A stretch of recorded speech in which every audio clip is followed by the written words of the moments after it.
Hello everyone and welcome to Hats Off. I'm your host, an unprovoked method actor, D'Angelo Edwards. Growing up, I never really got the whole actor and celebrity craze. Like, I understand if you like their work and want to support them, I have no idea why you would be obsessed with them. They're just like someone doing a job. Like, I really like how this one dude makes my burger, but I don't want to know what he's naming his first kid. I didn't even know any actors' names when I was a kid. To me, they were only the character they were portraying. This was Batman, these were the Power Rangers, he was a dick. That's all they were to me. But there was one actor whose name I did know. One actor that I always looked forward to seeing. If he was in the movie, I knew I wanted to watch it. And that actor was Jim Carrey. I don't know why I do these lead-ins. You guys can see the title, this is not a surprise. Jim Carrey was and still is one of my favorite actors. His energy, charisma, and stage presence, for me at least, are unmatched. Always funny, although sometimes for the wrong reasons, Jim Carrey has never failed to delight me as a kid. I mean, watching a Jim Carrey movie back then was basically just watching a live-action cartoon, which makes what I'm about to tell you make a lot more sense. You see, back in the 90s, Jim was on top of the world. Everyone wanted a piece of that Carrey air, and that included animation studios. So not one, not two, but 3 cartoons based on some of Jim Carrey's most popular movies were made in the same year to try and get some of that sweet, sweet kid money. So today, we're gonna take a look at them to see if they were amazing or just alright. T-then. Today, I'm taking my hat off to Jim Carrey cartoons. Starting off this look back, we have Dumb and Dumber, based on the movie of the same name. Now, out of all of these shows, this is the one that I have the least connection to. I didn't watch the movie growing up, and until recently, I didn't even know this cartoon existed. So it kind of blew my mind a bit when I saw it, like I was lied to somehow. But maybe I never heard about it for a reason. The show premiered on ABC. It was actually the last Hanna-Barbera produced show to premiere on it. David Feiss was actually the director on it. If that name isn't familiar, he's the guy who directed Cow and Chicken, and designed the characters for the 10 million open season movies that came out. And you can definitely see his influence on this show. Dumb and Dumber follows the exploits of Lloyd and Harry, 2 idiots on the hunt for both jobs and babes. It's your basic buddy comedy setup, but both characters play the dummy. I wasn't really expecting much from this series, and to be honest, it was mostly just alright. I really like how it looks. It's got that classic 90s Cartoon Network style, what with the blocky outlines and flat stylization, and I think that the movie characters translate well to the show. It can be funny here and there, but it's nothing too amazing. You guys don't look anything like the picture on the sign. The camera caught our good sides. What's it gonna give them back? Though I have to note, they got away with a lot of stuff in this show. Maybe censors were just a bit different back then, but I feel like you still couldn't say stuff like this. The object of the game is to reach 21. You've only got 2. We'll be here all day, Jacques. The only new thing that was added for the show is a purple beaver the 2 boys think is a cat named Kitty. Oh my god, I just got that. She mostly plays the straight man, or it leads to the problem when she goes off on her own. Out of all the shows here, this one is definitely the shortest, clocking in at only about 13 episodes, which is why I really don't have much to say about it. For what it's worth though, I enjoyed it enough. Nice style, decent animation, funny enough jokes. Would I watch it all the time? I don't think the chances of that are high. Maybe like 1 in a million.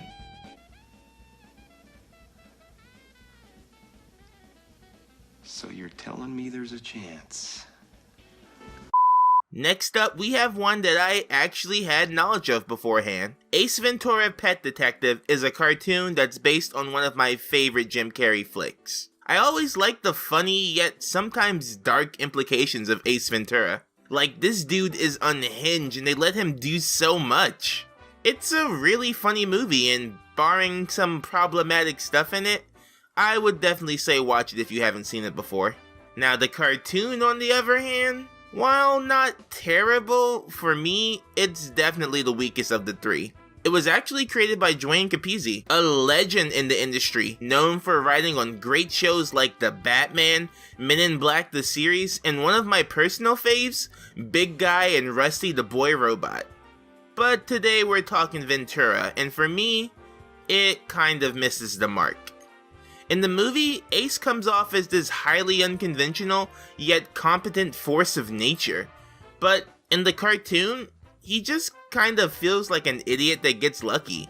Also, with this being a cartoon made primarily for kids, the loss of that darker edge makes Ace come off as more of a shallow character. The art style is also kind of hit or miss for me. Sometimes I like it, but other times it gives off kind of an unfinished look. Like maybe a few character designs need to go through a couple more passes. The stories are your standard villain of the week, with Ace traveling all over the world to help with different animals. Even helping Santa with one of his reindeer in the first episode. Like, they didn't waste any time confirming the supernatural. That's like if they made an SVU cartoon and the first case was finding out who murdered Zeus's baby mama. Relax, guys. They did get a pretty decent guy to fill in for Carrey though. Michael Dangerfield, who had actually dubbed a few lines for Carrey in the second Ace Ventura movie, which I know definitely received a lot less love, but I still liked it. What's funny to me is even though this series didn't really get that much love, it lasted the longest out of all of them. After airing on CBS for 2 years, reruns were put on Nickelodeon, where it eventually received the third and final season, with a bit of an updated art style, which was pretty much more of the same. It's kinda like what happened with George of the Jungle, but to lesser extremes.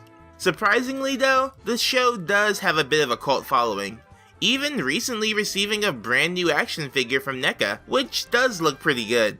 And Seth MacFarlane used to write for it. He made the funny baby, so it can't be all bad. Lastly, we come to the show that I actually watched a ton of growing up. The Mask, the animated series, based on The Mask, the motion picture, which was based on The Mask, the comic series. Now, The Mask is one of my favorite movies. The atmosphere, the wacky Tex Avery hijinks, the suffering of people who might get it worse than they deserve, 10 out of 10. Jim Carrey was simply at his most Jim Carreyness in this movie. So it should come at no shock when I tell you that this series is hands down my favorite of the bunch. It even starts off amazing with a super catchy theme song. With my winning smile, I'm a living lesson in flair and style. You just can't help but stare at my savoir-faire. Sung by Rob Paulsen, who also voices Stanley Ipkiss in The Mask. Speaking of which, The Mask follows Stanley, a bank employee with repressed emotions, who, after finding a magic mask, uses it to become a crime-fighting vigilante. A very silly one. And I think it's a great adaptation for kids. Of course, it can't be as dark as the movie was, and definitely not as dark as the comic was, Jesus Christ. But the humor, style, and voice work still make the show a treat. As I mentioned before, we have Rob Paulsen voicing The Mask, and this has got to be one of his best roles because he is giving it his all. There now, comfy are we? How about some rock music to unwind with? It's funny because when he was working on it, he kept getting notes to sound more like Jim Carrey, and he got so fed up with them that he told them, "I'm not Jim, and I can't be Jim. The whole reason you guys got me is because you can't afford him. So if all you want is for me to be Jim, then maybe I'm the wrong guy for this part." The absolute legend. You can bet after that they shut up and let him do his own thing. And I think the show is better for it.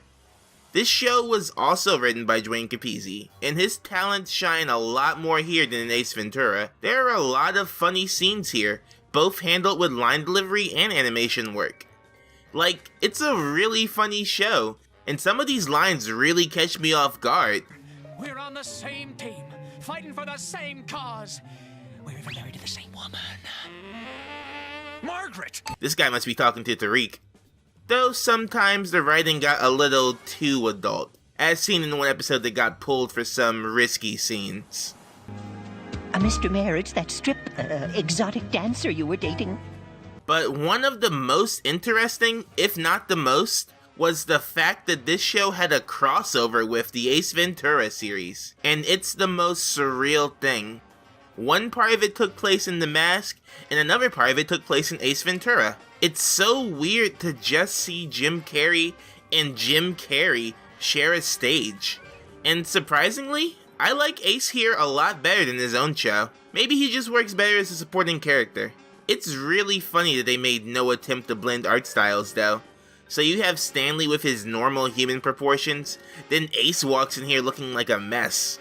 But it was a fun crossover, with some good gags and funny moments, though I definitely prefer the mask part. This show isn't perfect though. There are animation errors, with the most common one being the masked hands being colored green, and although I love Rob's performance, it can be a little much at times, so maybe don't watch a ton of episodes back to back. And those are the 3 Jim Carrey cartoons. And for what it's worth, it was fun watching them. Movie cartoons were a dime a dozen back then, but to have 3 carried only by the strength of the lead actor is crazy. I swear Jim Carrey is the only actor to ever be typecast as himself. Not as the characters he portrayed, but just for his signature performing style. It seems like he's making a comeback right now, so who knows what we might see him in next. Oh man, I would love to watch the Truman Show. Jim, hit me back, you have my number.